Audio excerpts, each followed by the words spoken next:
The next question is once again MCQ with one or more than one correct options. So what is or correct methods of separating a mixture of this benzoic acid, paramethyl aniline, phenol? So one is a carboxylic acid, the other one is aniline, substituted aniline, which is a base. Phenol is acidic, and here benzoic acid is more acidic than phenol, and it's anyway base, aniline.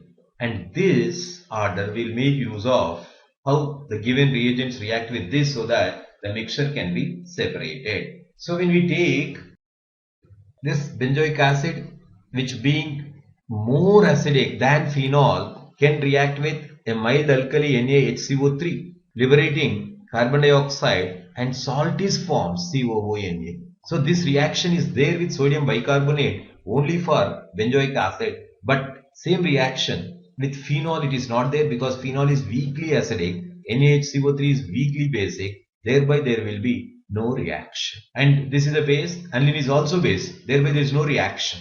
Hence, when we add sodium bicarbonate, only benzoic acid reacts, not even no reaction. So thereby we find that only benzoic acid reacts, and this being salt can be separated. Then we are left over with phenol and paramethyl aniline. Now when you treat with aqueous NaOH, aqueous NaOH is a very strong base. Therefore, phenol can react to give sodium phenoxide plus water, and salt is formed which can be separated. But with this, there is no reaction. So thus, we can use the first set of reagents to separate the mixture. So the answer A is correct. Then what about B?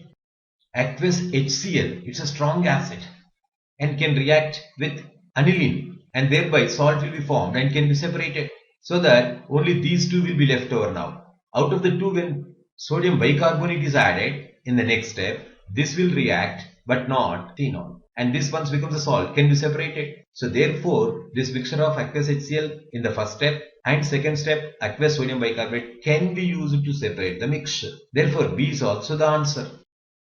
That is, when we go for this substituted aniline, as it is basic in nature, when you treat with HCl, only this will react to form the corresponding ammonium salt, and this reaction takes place and can be separated from the remaining. And now out of the mixture of this benzoic acid and phenol that is there, and if you treat it with sodium bicarbonate, this will react but not this. So therefore this will become salt and can be separated, and this phenol remains. This being separated, this will be left over. So thus we can use HCl followed by sodium bicarbonate to separate the mixture. Hence the answer is B.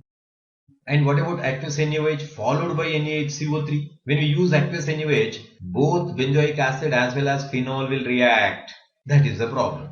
And therefore this cannot be taken as answer. Then when you take aqueous NaOH, once again NaOH is used strong base where both phenol as well as benzoic acid react together. And that mixture, if you once again treat with HCl, both will not react. So thus A and B are the answers.